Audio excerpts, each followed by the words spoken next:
Welcome back sa ating channel. Naging mainit nga na usapin sa mundo ng social media. Talaga naman na nabuking at inilaglag nga ng binayaran nga ni Kuting ng Norte para pabagsakin at patumbayin si former President Rodrigo Duterte at VP Inday Sara.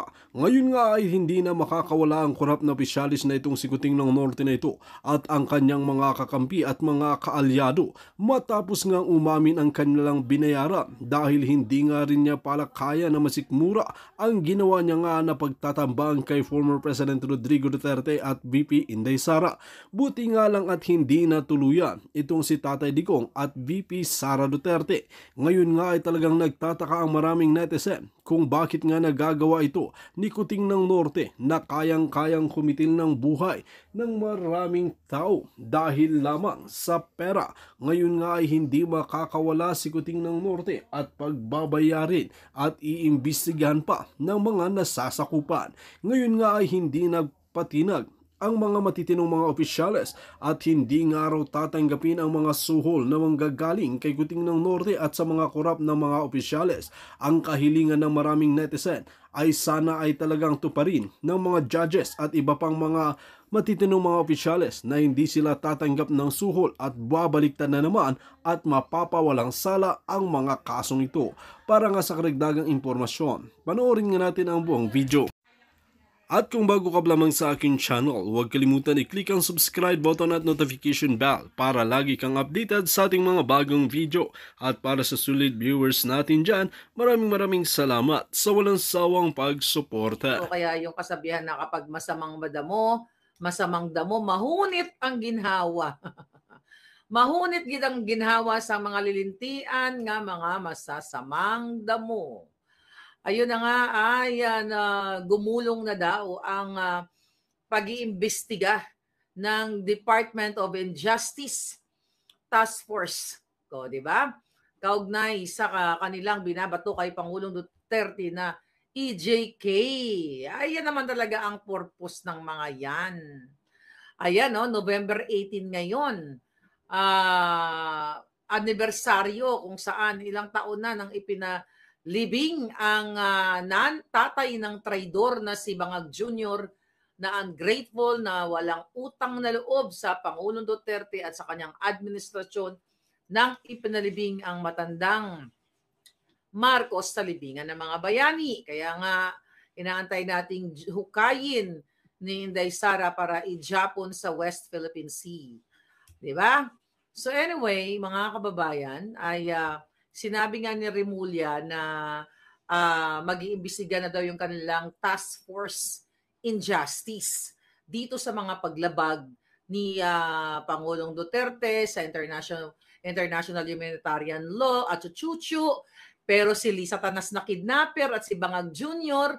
ay ayaw pa imbestigahan ni Boying Remulla. Bakit nga naman niya paimbestigahan? Kasabwat nila sa pangingidnap diyan sa Turkey. Kaya yung mga kadyutahan nila, mga palangga, na sinasabing sila ay concerned sa karapatang pantao, buhay ng mga tao, or human rights, chuchu ay isang kadyutahan lamang dahil ang gobyernong ito ay isa ng malaking mafia. Actually, matagal ng mafia ang gobyernong ginagalawan niya sa Pilipinas. Kaya nga nakakalungkot na mabuhay sa bansang Pilipinas na ating minamahal, Pilipinas kong mahal. 'Di ba? Ako ay Pilipino, taas noo kahit kanino, 'di ba? Mga ganong kanta natin hanggang sa ang matsugi ng dahil sa iyo, mga ganyan. Ang ating ipinamamalas sa ating mga anak at even tayo, kinakanta natin yan. Pero sa totoo lang, paulit-ulit natin sasabihin na mafia ang gobyerno, lalo na ang gobyerno ni Bangag, at wala na pong patutunguhan ang ating sambayan ng Pilipino sa maayos na bukas o magandang bukas. Dahil nga ang gobyerno ni Bangag ay patuloy na binabalahura ang inyong buhay. Like ngayon, ilang days na ba ang bagyong Pepito? 2 days na. News blackout. Hindi inuulat ang mga totoong biktima nitong bagyo na ito.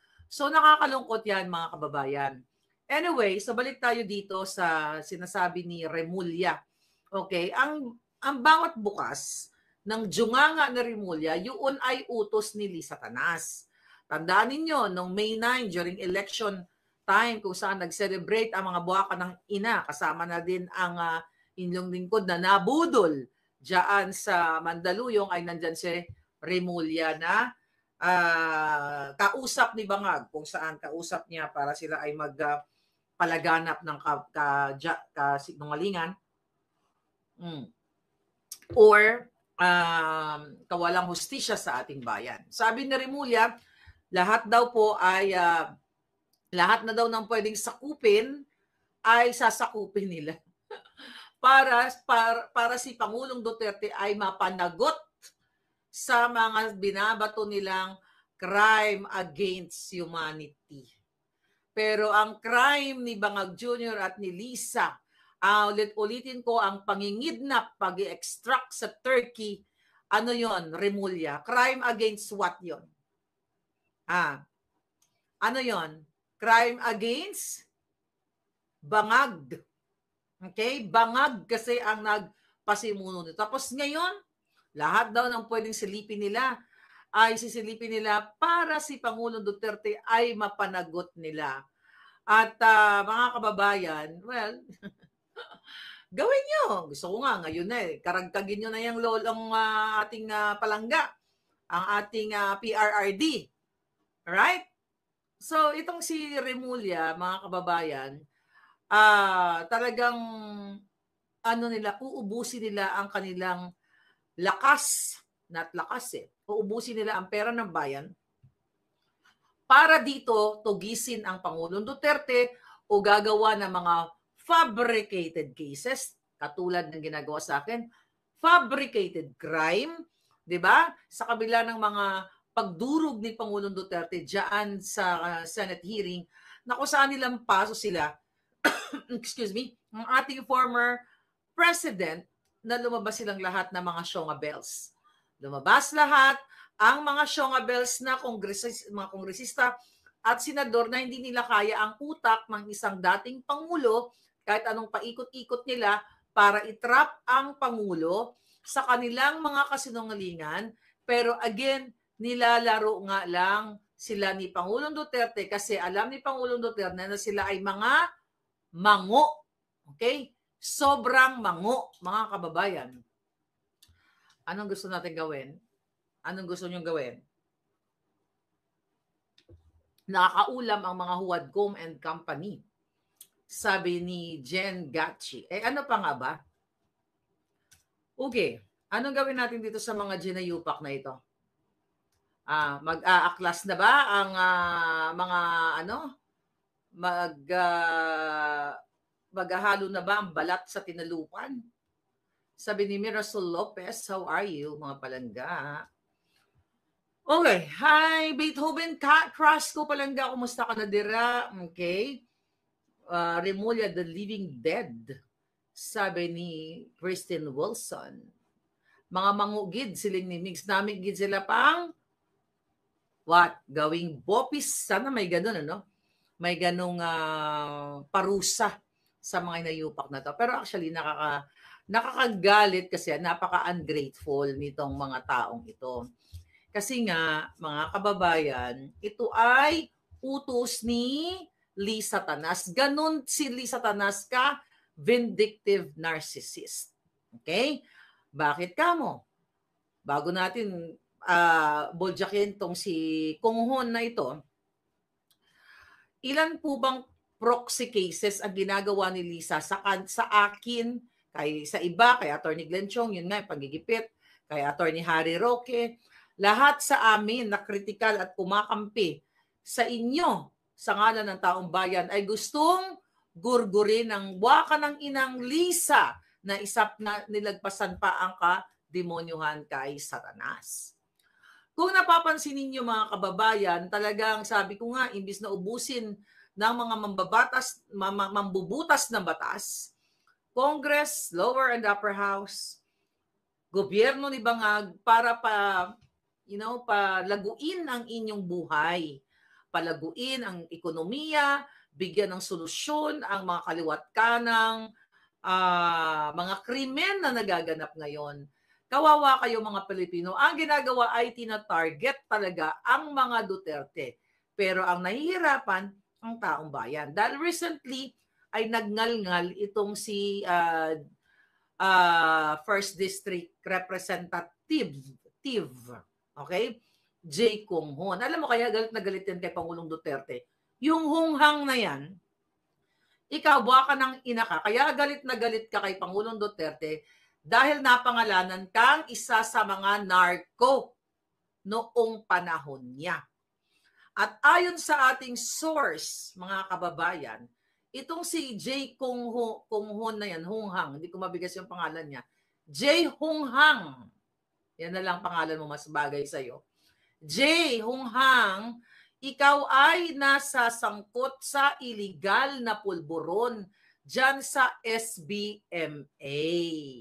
Kaya kayo, galit na galit kay Pangulong Duterte dahil ang pamilya mo, ang tatay mo at ikaw ay nasasangkot sa illegal dealing na pulburon, mga kababayan.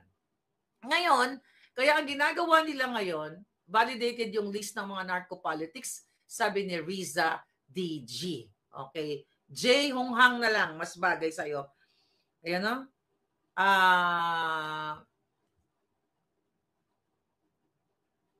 Sabi ni Luis, Creative Creations, BFF, boyfriend, BFF siya ni Aiko. Hindi ako masyado familiar, pero wag na nating isama si Aiko. Kasi nung bata ako, gusto ko yan. Pero hindi naman siya nai-involve sa, hindi naman siya nai-involve sa, what they call it, sa mga usaping ito. Hindi natin alam ang istorya. Malay mo, dahil sa ginagawa ni J. Hunghang, iwanan na siya ni Aiko. Pwedeng ganon, di ba? What do you think? Kasi I believe Aiko Melendez is really a solid supporter ni Inday Sara. Yan ang pagkakaalam ko. Kaya huwag na natin siyang idamay kasi minsan sinisilip-silip ko yung kanyang, binabantay-bantayan ko yan eh. Sinisilip-silip ko kung tumitira ba siya kay Inday.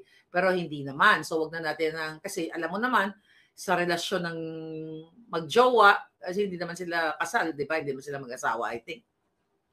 Sa magjowa, hindi natin alam. Mayroong nagbubuljakan sa issue ng politika. Alam ko yan, kahit mga kamag-anak natin, may nagbubuljakan. But let's focus dito kay J. Hunghang. Kasi ito si J. Hunghang, mga kababayan, ay nag-epal-epal ang Jutang Ginemes. Okay? Anong iniepal-epal ng Hunghang? Bagay sa iyo pangalan mo talaga. Imagine mo, talagang madali silang gawa ng pangalan. From now on, ang pangalan niyan ay si J. Hunghang. Mas bagay sa kanya ang J. Hunghang. Alright. Ngayon, mga palangga. Ang sinabi ni J. Hunghang, dito pala. Tignan natin. Parang ito. Ayun. 1 million reward, palit info kay Mary Grace Piatos. Ang kinuda-kuda ni J. Hunghang para malaman kung sino daw itong si Mary Grace Piatos. 'Di ba? Kung natatandaan ninyo, ito yung nakapirma sa mga acknowledgement receipts doon sa confidential fund na binabato nila kay Inday Sara. Kaya itong si Zambales Representative J. Hunghang, okay, ay talaga naman, mga palangga, utusan niya ni Tambaluslos. Alam mo, Hunghang, alam ko ang galawan mo. Okay? Kaya, well, my God, lahat kayo. Kaya nyo ginagawa ito, no, sa kabila na ang iyong jowa na si Aiko Melendez. Okay? Sa kabila niya na yan ay Sara supporter, wala kang pakialam. Okay? Wala kang pakialam at, well, hindi sa walang pakialam eh. But we don't know. I don't know what's the relationship. I don't know them actually. 'Di ba? Ano lang na artista lang naman. Artista lang hindi naman, well, magaling veteranong artista 'yan.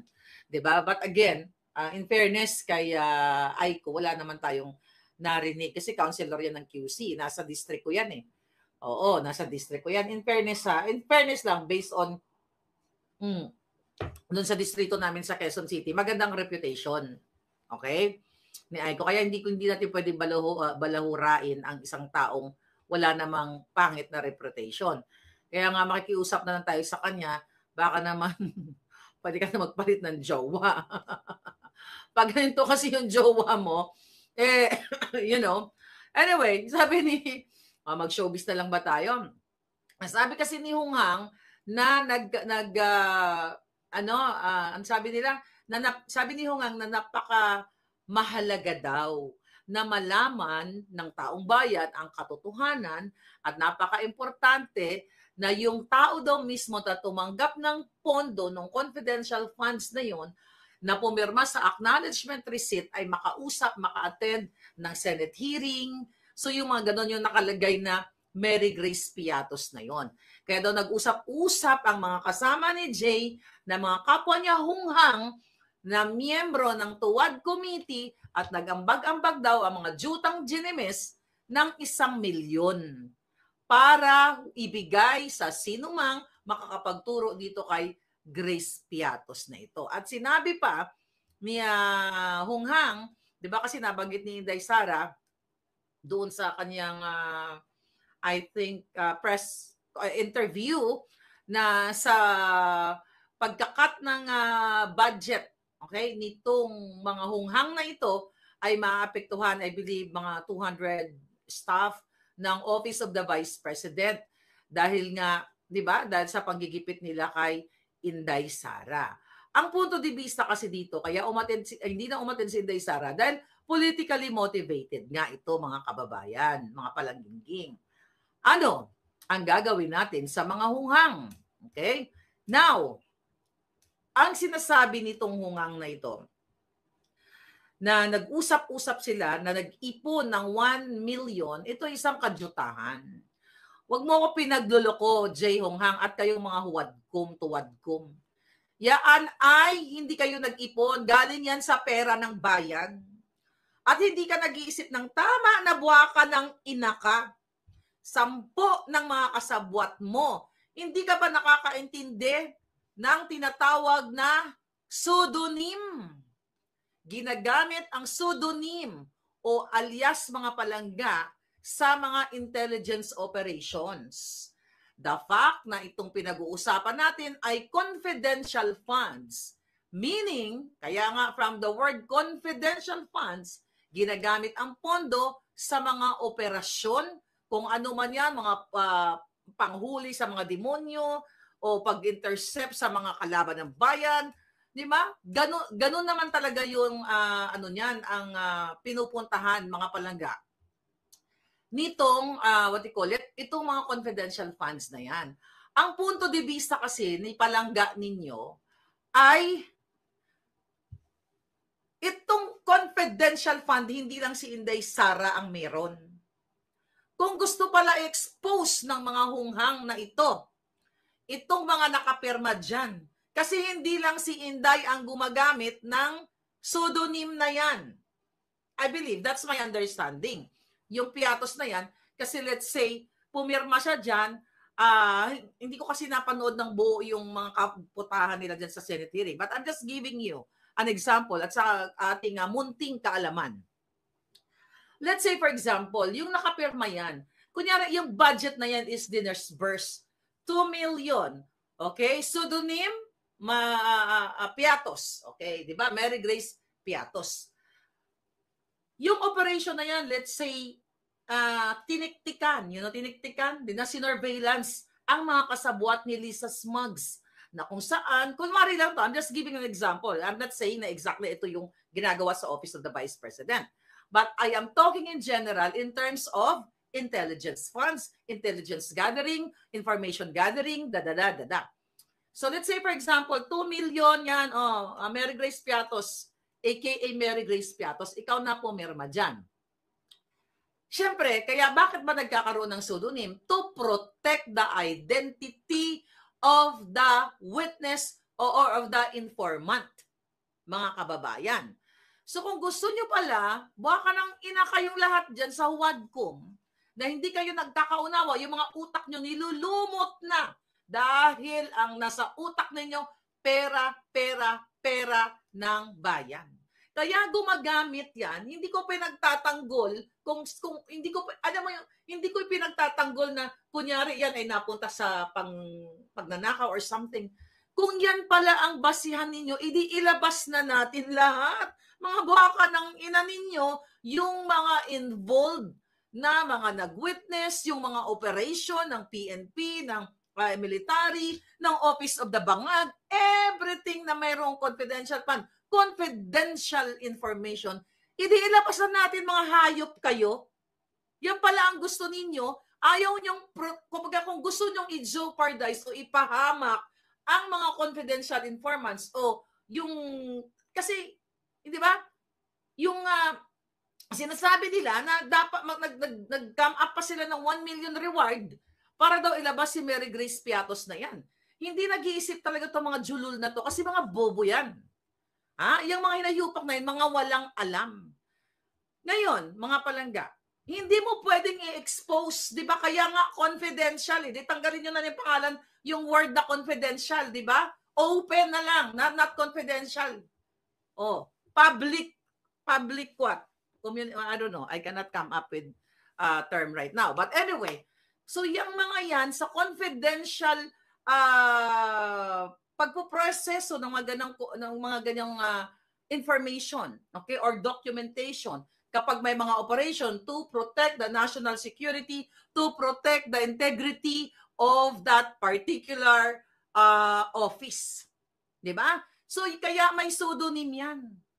Kaya nga, confidential, di ba? Dito nga sa Amerika, mga kababayan, may tinatawag na John Doe or Jane Doe witness. Ngayon, yung John Doe and Jane Doe witness na yan, hindi mo yan pwedeng i-expose kasi you have to protect their what? Identity, their families, yung kanilang safety laban doon sa mga demonyong na witness nila na gumawa ng mga anomalya katulad ni Lisa Tanas na gumawa at si Marcos Jr. at si Teddy Boy Locsin, DOJ, DFA, nagsabuatan sila para maisakatuparan nila ang pangingidnap sa 2 bata o pag-i-extract mula sa Turkey. Kaya may tinatawag Jae Hong Hang na pseudonym. Okay? Ginagamit yan para protektahan. Simpleng-simple lang yan. Oy, kayo mga militaring mga hindi pa tuliin nyo. Tuliin nyo to itong mga Wadcom na ito. Di ba? Hindi nyo ba naintindihan kung ano man yung transaksyon na yan? Within that confidential, yung confidential blanket. Di ba? Yung transaksyon na yan, kung saan man yan napunta, yung money na yan, yung pondo na yan, para sa kung anumang operation, the fact na ito ay involved ang safety, ang identity ng isang tao o ng informante o tumanggap ng reward money man yan, even kayo sa intelligence, sa police, di ba meron naman talaga kayong reward system? Kapag may whistleblower, may reward system. I believe meron ganyan. So hindi mo ba naiisip, Hong Hang, na nilalagay mo sa peligro ang pamilya, mismo yung pseudonym, alam ko pseudonym lang yan, okay? Yung Mary Grace Piatos na yan, to protect her. Kung ganyan na her or him, pwede maging him, pwede maging backlash yan. Di ba? Inilalagay niyo mga yawa kayo.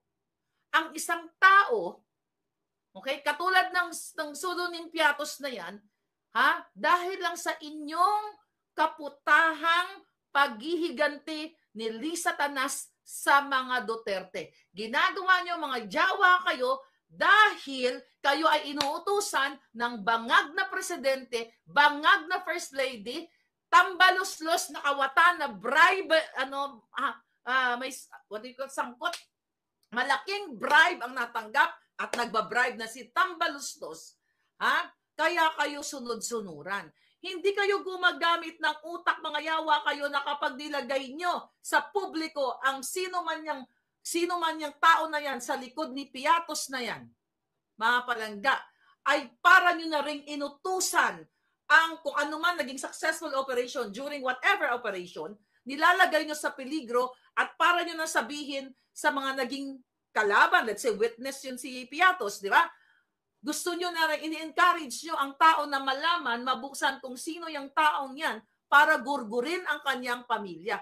Inilalagay ninyo sa peligro, sa kapahamakan, ang mga taong ito o ang si Mary Grace Piatos. Kaya nga confidential intelligence operation.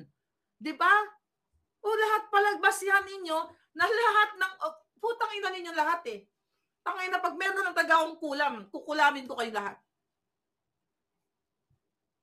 Kung ganyan ang inyong naratibo na ang isang politiko ay busisiin ang kanyang confidential funds at mga confidential or intelligence operation sa ngalan ng national security, ay buksan na natin lahat, mga buwaka ng ina ninyo, magsimula sa mga pulis, sa military, sa navy, lahat-lahat na. I-expose nyo na lahat. Pero you are doing this kasi ang gusto nyo lang tirahin ay si Inday Sara at ang mga Duterte. Ito ay pagpapakita nyo, paglalapastanganan ninyo sa opisina ng Office of the Vice President. Not only Inday, but the whole organization. Diba? Inyong what? Inyong sinisira ang institusyon. 'Di ba? Nawawala na tuloy ng, well, alam naman ng taong bayan na hindi ka paniniwala ang huwadkom na ito.